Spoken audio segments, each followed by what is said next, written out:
Bayan, magsiyawit na bayan, pinagkalakad, dakilang biyayang pangako niya, suminay na. Sa ngala ng Ama, ng Anak at ng Espiritu Santo, Amen. sumainyo ang Panginoon. At sumainyo rin. Mga kapatid, amin natin ang ating mga kasalanan upang tayo maging marapat gumanap sa banal na pagdiriwang. Inaamin ko sa makapangyarihang Diyos at sa inyong mga kapatid na lubha akong nagkasala sa isip, salita at sa gawa at sa aking pagkukulang. Kaya sinasamo ko sa mahal na Birheng Maria, sa lahat ng mga anghel at mga banal, at sa inyong mga kapatid, na ako'y panalangin sa Panginoong ating Diyos. Kawan tayo mga pangyarihang Diyos, patawarin tayo sa ating mga kasalanan, at patubayan tayo sa buhay na walang hanggan. Amen. Panginoon, kaawaan mo kami. Panginoon, kaawaan mo kami. Kristo, kaawaan mo kami. Kristo, kaawaan mo kami. Panginoon, kaawaan mo kami. Panginoon, kaawaan mo kami. Manalangin tayo. Ama naming makapangyarihan, ipagkaloob mong kami magkamit kailanman ng kalusugan at kagalingan sa aming katawan at kalooban. Pakundangan sa pagdalangin ng laging Birheng Santa Maria ang mahal, lagi nawang mahango sa hapi sa kasalukuyan, at makinabang sa kaluwalhatiang walang katapusan sa pamamagitan ng Jesucristo, kasama ng Espiritu Santo magpasawalang hanggan. Amen. Ang lahat po'y magsiupo.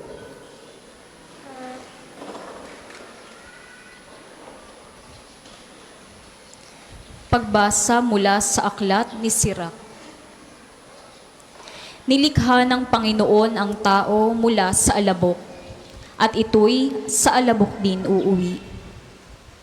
Binigyan niya ang tao ng takdang haba ng buhay, ngunit ipinailalim sa kanyang kapangyarihan ang lahat ng bagay sa ibabaw ng lupa. Pinagkalooban niya sila ng kalakasang tulad ng sa kanya, at ginawa silang kawangis niya. Inibig ng Panginoon na ang lahat ng may buhay ay matakot sa tao, at maghari ito sa mga hayop sa lupa at ibon sa himpapawid. Binigyan sila ng Panginoon ng 5 pandamdam, at binigyan pa rin ng pang-6, katalinuhan, at pang-7, isip. Sa pamamagitan nito, nabibigyan nila ng kahulugan ang nagdaraan sa pandamdam. Binigyan niya ng tao ng dila, mga mata at tainga, at kapangyarihang mag-isip at magpasya. Pinuspos pa niya ng kaalaman at karunungan, at tinuruang kumilala ng mabuti at masama. Pinaliwanag ng Panginoon ang isipan ng mga tao, at ipinakilala sa kanila ang karilaga ng kanyang nilalang. At pinahintulutan niya na ikapagkapuri nila magpakailanman ang kanyang mga kahangahangang ginawa, upang papurihan nila ang kanyang pangalan at ipahayag ang kadakilaan ng kanyang mga gawa.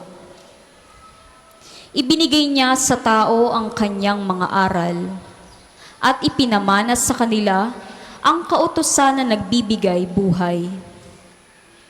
Nakipagtipan siya sa mga taong magpakailanman, at ipinahayag sa kanila ang kanyang mga kautusan. Ipinakita sa kanila ang kanyang di matingkalang kamahalan, at ipinarinig sa kanila ang kanyang bathalang tinig. Sinabi niya sa kanila, huwag kayong gagawa ng masama.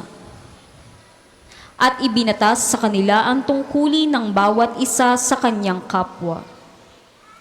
Nakikita ng Panginoon ang lahat ng ginagawa ng tao, at walang naliligid sa kanya na anuman. Ang salita ng Diyos.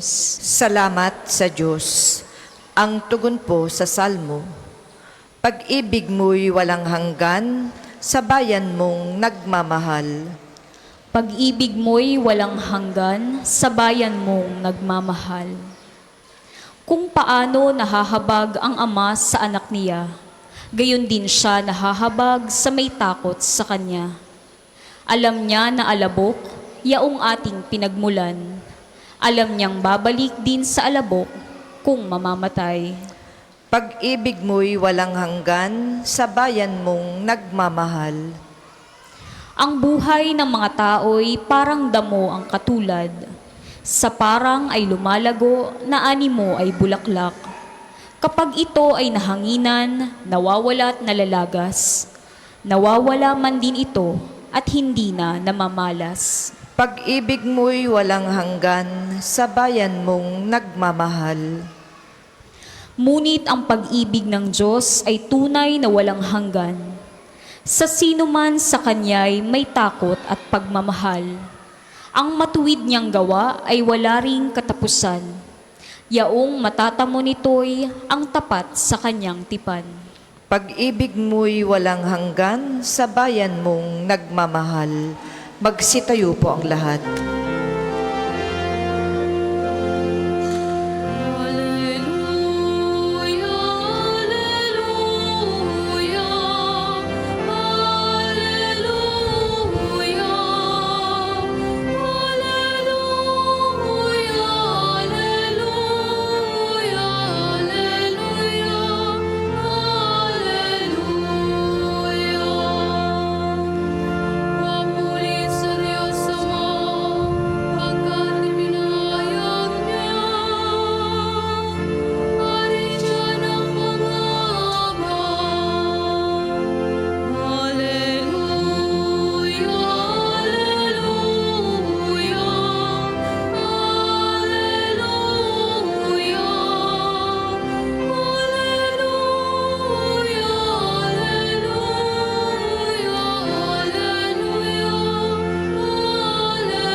Sumainyo ang Panginoon. At sumainyo rin. Ang mabuting balita ng Panginoon ayon kay San Marcos. Papuri sa iyo, Panginoon.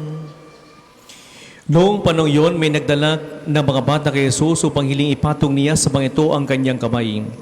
Ngunit pinagwikaan sila ng mga alagad. Nagalit si Jesus na makita ito at sinabi sa kanila, "Pabayaan ninyong lumapit sa akin ang mga bata. Huwag niyo silang sawayin, sapagkat sa mga katulad nila naghahari ang Diyos. Ito ang tanda ninyo. Ang sino mang hindi tumatanggap sa paghahari ng Diyos tulad isang maliit na bata, ay hindi mapapabilang sa pinaghaharian niya." At kinalong ni Jesus sa mga bata, ipinato ang kanyang mga kamay sa kanila at pinagpala sila. Mga kapatid, ang mabuting balita ng Panginoon. Pinupuri ka namin, Panginoong Heso Kristo. Magandang tanghali po sa inyong lahat, mga kapatid.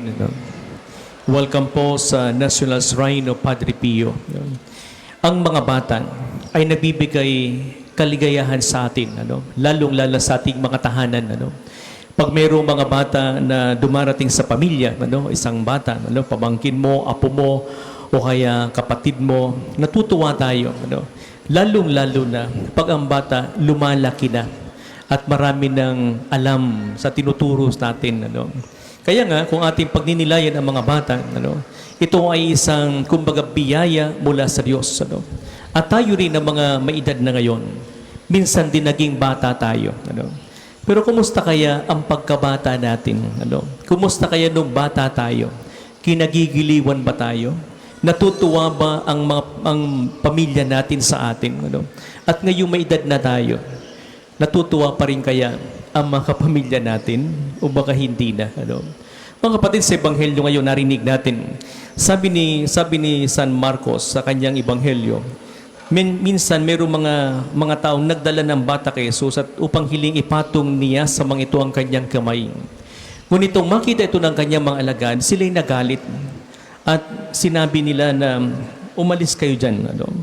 Pero sabi sa Ebanghelyo ngayon, nagalit ang Panginoon at sinabi sa kanila, "Pabayaan ninyong lumapit sa akin ng mga bata. Huwag niyo silang sawayin, sapagkat sa mga katulad nila, naghahari ang Diyos." Mga kapatid, sa kaharian ng Diyos, napakahalaga yung imahin ng isang bata. Bakit? Dahil ang mga bata, mayroong tinuturo sa atin yan. na kung saan habang tayo lumalaki, nawawala na yung pagiging bata sa atin. Ano ang tinuturo niya sa atin? Na sana sa ating buhay, hindi mawala yung katangian ng isang bata. At ano ang katangian ng isang bata? Una sa lahat, ang isang bata ay trusting and dependable. Di ba nung tayo mga bata pa, pag tayo nagugutom, sino ang tinatawag natin? Nanay, tatay. Pag tayo'y natatakot, sino ang tinalapitan natin? Nanay, tatay. Sino ang ating, kumbaga, nakadepende ang buhay natin? Tumasa tayo sa kanila. Sa mga magulang natin, sa mga nakatatanda sa atin. Pero habang tayo lumalaki at nakakaedad na, nagiging tayo independent. Hindi na tayo kuminsan nagtitiwala. Minsan, ayaw na natin makinig. Kaya nga, ito ang isang katangian ng isang bata na kung minsan nawawala na sa atin habang tayo'y nagkakaedad na at tumatanda. Pangalawa, ang isang katangian ng isang bata ay mapagpakumbaba at madaling turuan. Humble and teachable. Pag ang isang bata ay nakagawa ng pagkakamali, umiiyak yan at humihingi ng tawad. Pero pag tayo nagkakaedad na, kahit nahuli na lahat, kahit nakita na ikaw ang gumawa, anong sasabihin natin? Wala akong alam dyan. Hindi ko alam yan. Itinatanggi natin.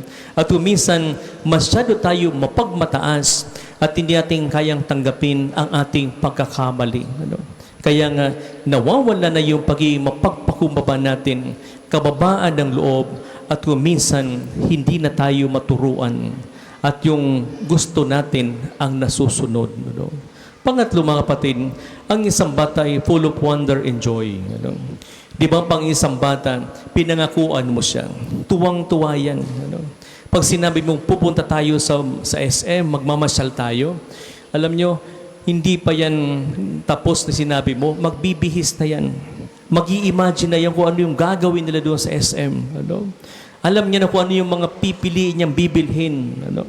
At kung minsan, umaasa sila, tuwang-tuwa sila. Pero pag tayo nagkakaedad na, kahit anong sabihin sa atin, wala na tayong tinatawag na wonder sa buhay natin.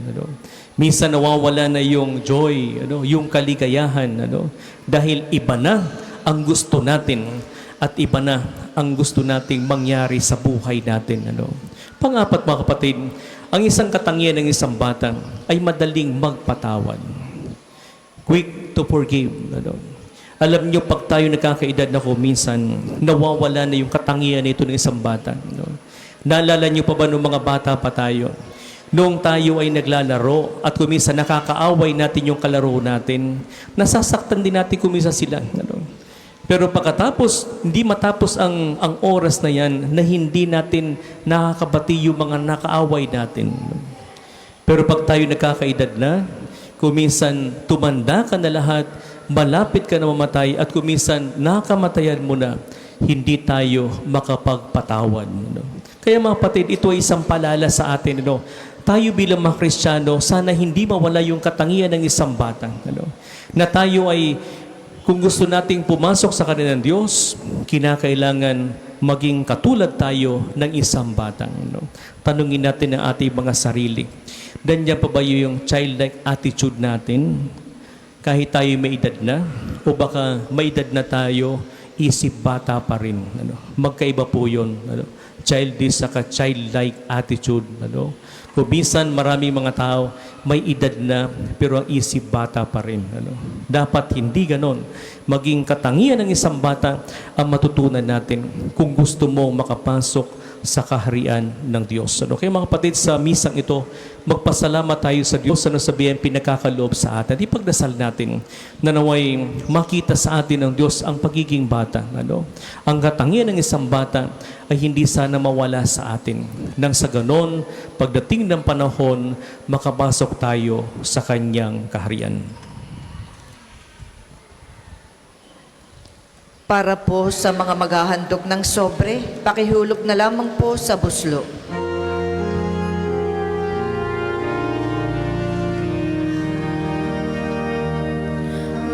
Aming hatid, alay na ito,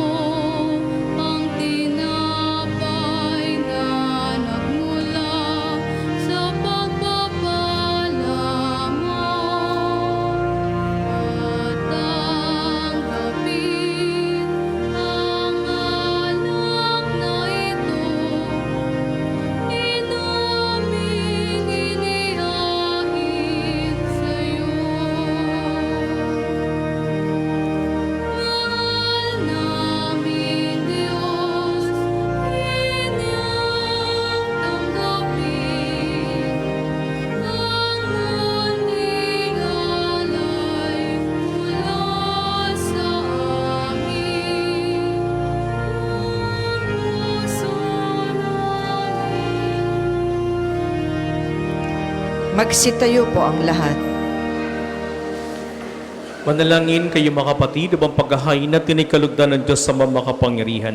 Tanggapin nawa ng Panginoon itong paghahain sa iyong mga kamay, sa kapurihan niya at karangalan, sa ating kapakinabangan at sa buong sambayan niyang banal. Ama naming lumikas sa iyong nakatawang taong anak ay tumulong nawa sa aming ginagawa upang siya na iniluwal ni Maria na di na bumawas kundi lalo pa nagpagganap sa pagkabirhen ay mapagindapat na kalugdan mo ang aming paghahain sa kapagpapatawad ng mga kasalanan sapagkat siya ang Panginoong kasama mo at ang Espiritu Santo magpasawalang hanggan. Amen. Sumainyo ang Panginoon. At sumainyo rin. Itaas sa Diyos ang inyong puso at diwa. Tinaas na namin sa Panginoon. Pasalamatan natin ang Panginoong ating Diyos. Marapat na siya ay pasalamatan. Ama naming makapangyarihan, tunay nga marapat ay aming pasalamatan.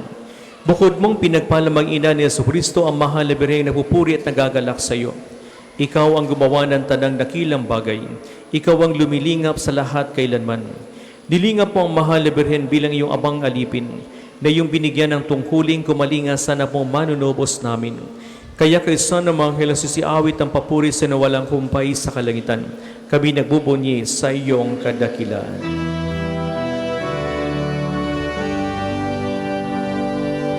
Santo, Santo, Santo, Panginoong Diyos, Napupuno ang langit at lupa ng kadakilaan mo. Hosana, Hosana, Hosana sa kaitaasan. Hosana, Hosana, Hosana sa kaitaasan. pinagpalang na paririto, Sa ngalan ng Panginoon. Hosana, Hosana, Hosana sa kaitaasan. Hosana, Hosana, Hosana sa kaitaasan. Kung hindi po kayang lumuhod, ay manatili pong nakatayo ng may paggalang. Ama naming banal, ikaw ang bukal ng tanang kabanalan. Kaya sa pamamagitan ng Espiritu ng banal ang mga kaloob na ito, upang para sa may maging katawan at dugo ng aming Panginoong Jesucristo. Bago niya pinagtisa ang kusang loob na maging handog, hinawakan niya ang tinapay, pinasalamatan kaniya, pinaghati-hati niya iyon, iniabot sa kanyang mga alagad at sinabi, tanggapin ninyong lahat ito at kanin. Ito ang ikatawan na iyahandog para sa inyo.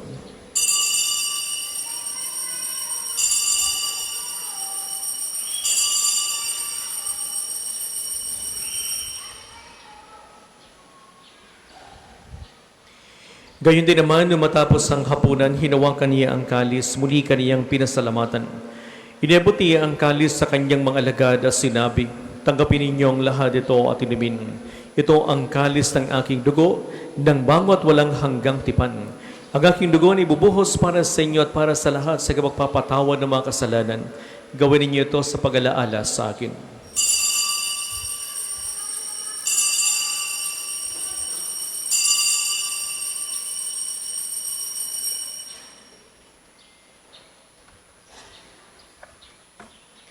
Ipagbunyi natin ang misteryo ng ating pananampalataya. Si Kristo'y namatay, si Kristo'y nabuhay, si Kristo'y babalik sa wakas ng panahon. Ama, ginagawa namin ngayon ang pag-alaala sa pagkamatay at muling pagkabuhay ni anak.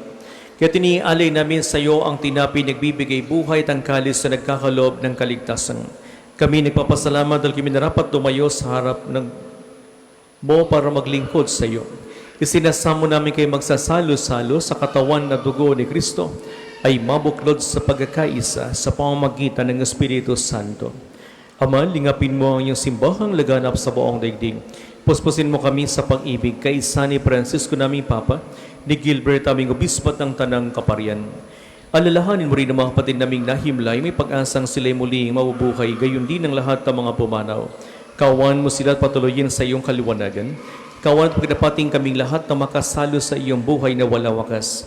Kaysa ng mahal na Birheng Maria, na ina ng Diyos, ni San Jose na kanyang kalisnisang esposo, kaysa ng mga apostol at ang lahat ng mga banal, na namuhay sa digdig ng kalugod-lugod sa iyo.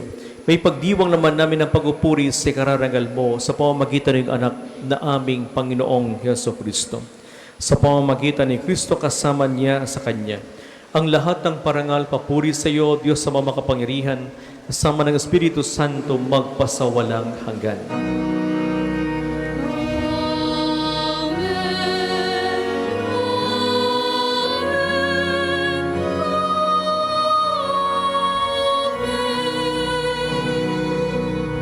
Magsitayo po ang lahat. Gayon mga kapatid, sama-sama nating awitin ang Ama namin.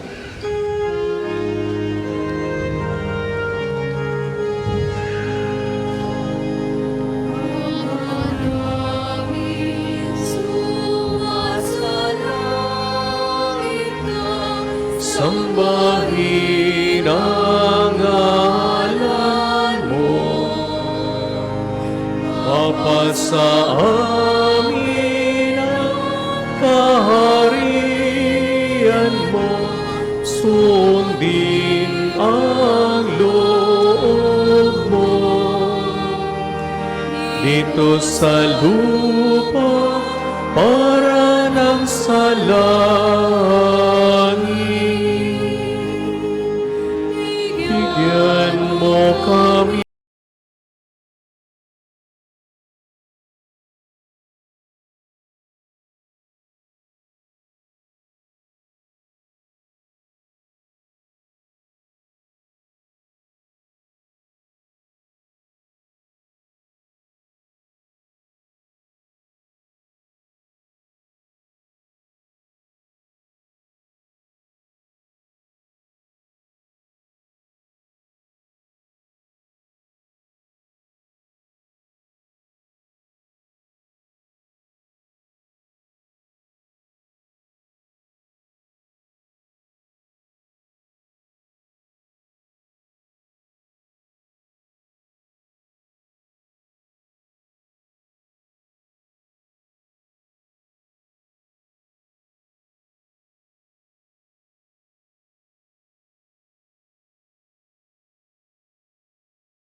Higit sa lahat, naglingkod siya sa iyo bilang isang tapat na Kristiyano.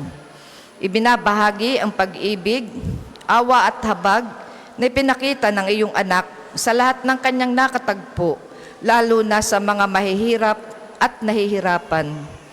Habang hinaharap ni Papa Francisco ang panibagong sakit na ito, pagpalain mo ang mga doktor at nurse na nag-aalaga sa kanya.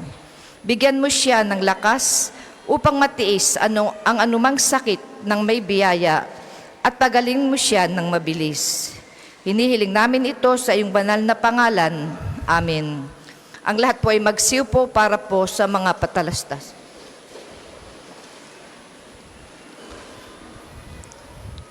Una, sa inyong pagdalaw sa pambansang dambana, mangyaring pakaingatan ng inyong mga personal na gamit.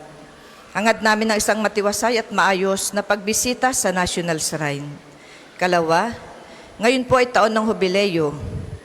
Sa inyong pagdalaw sa pambansang dambana bilang siyang Jubilee Church, kayo po inaanyayahan naming magpatatak ng inyong Pilgrim's Card na nakapaloob sa Pilgrim's Prayer Guidebook na available sa ating opisina. Nakapaloob din dito ang kahalagahan ng pagdiriwang ng taon ng Jubileo, ang pagdiriwang ng indulhensya plenarya, at mga panalangin kay Padre Pio. Halina't ating suportahan ang gawaing ito bilang mga manlalakbay ng pag-asa ngayong taon ng Jubileo. Ikatlo, nais po naming ipagbigay alam sa inyo ng Padre Pio Healing Bundle ay available sa ating mga tindahan.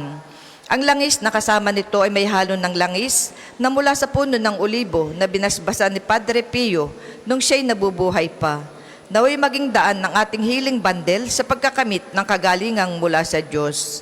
Ikaapat, atin pong suportahan ang patuloy na pagpapatayo ng simbahan ng mga taga St. Joseph the Worker Parish ng Inisluban, Lipa City. Ang mga raffle tickets po ay available sa ating opisina. Nawa tayo magsilbing biyaya ng kanilang parokya. Ikalima, sa darating na 5 ng Marso ay simula na ng panahon ng Kwaresma. Mangyari pong pakidala ng inyong mga lumang palaspas dito sa ating simbahan na ating susunugin upang gamitin sa Miyerkules ng Abo.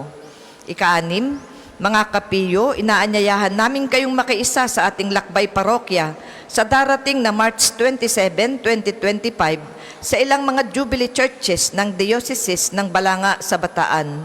Ito ay magandang pagkakataon upang mas mapalalim ang ating pananampalataya at magkamit ng indulhensya plenarya. Para sa mga nais makiisa, maaari kayong magpalista sa ating opisina hanggang ika-21 ng Marso lamang.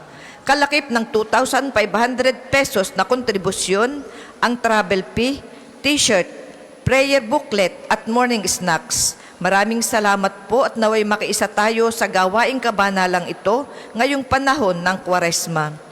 Ang susunod pong banal na misa ay sa ganap na 2:00 ng hapon. Maraming salamat po at mangyaring panatilihin natin ang kalinisan, katahimikan at diwa ng pananalangin sa loob at labas ng ating mga simbahan. Magsitayo na po ang lahat para sa pagbabasbas ng religious articles. Mga kapatid, manalangin tayo sa Diyos sa mga makapangyarihan upang tayo ay maging kawangis si Kristo sa taimtim na pagdalangin sa tulong ng mga larawan at mga dasalan. Manalangin tayo. O Panginoong Diyos, Ikaw ang bukal ng lahat na napagpapala at biyaya. Ibuhos mo ang iyong bendisyon sa mga gamit niya ito sa pananalangin, mga rosaryo, imahin at dasalan, na nagpapaalala sa iyong kabutihan, kabanalan at pagmamahal sa amin, upang lahat ng dumulog at magdasal gamit ang mga ito ay magtamo ng iyong awa at biyaya. Lobin mong tularan nila ang kabanalan at aral ng Panginoon at ng mga santo, magpasawalang hanggan. Amen. Ama namin, sumasalangit ka. Sambahin ang ngalan mo. Mapasa amin ang kaharian mo. Sundin ang loob mo dito sa lupa para ng sa langit. Bigyan mo kami ngayon ng aming kakanin sa araw-araw at patawarin mo kami sa aming mga sala para ng pagpapatawad namin sa nagkakasala sa amin at huwag mo kaming ipahintulot sa tukso at iadya mo kami sa lahat ng masama. Amen. Aba, Ginoong Maria, napupuno ka ng grasya. Ang Panginoong Diyos ay sumasa iyo. Bukod kang pinagpala sa babaing lahat, at pinagpala naman ang iyong anak na si Jesus. Santa Maria, Ina ng Diyos, panalangin mo kaming makasalanan, ngayon at kung kami mamamatay. Amen. Luwalhati sa Ama, sa Anak, at sa Espiritu Santo, kapara nung una, ngayon, at magpasawalang hanggan. Amen. Ama namin, sumasalangit ka, sambahin ang ngalan mo, mapasa amin ang kaharian mo, sundin ng loob mo dito sa lupa para ng sa langit. Bigyan mo kami ngayon ng aming kakanin sa araw-araw at patawarin mo kami sa aming mga sala para ng pagpapatawad namin sa nagkakasala sa amin. At huwag mo kaming ipahintulot sa tukso at iadya mo kami sa lahat ng masama. Amen. Aba, Ginoong Maria, napupuno ka ng grasya. Ang Panginoong Diyos ay sumasa iyo. Bukod kang pinagpala sa babaing lahat, at pinagpala naman ang iyong anak na si Jesus. Santa Maria, Ina ng Diyos, panalangin mo kaming makasalanan, ngayon at kung kami mamamatay. Amen. Luwalhati, sama, sa Anak at sa Espiritu Santo, kapara nung una, ngayon, at magpasawalang hanggan. Amen. Luwalhati sa Ama, sa Anak, at sa Espiritu Santo, kapara nung una, ngayon, at magpasawalang hanggan. Amen.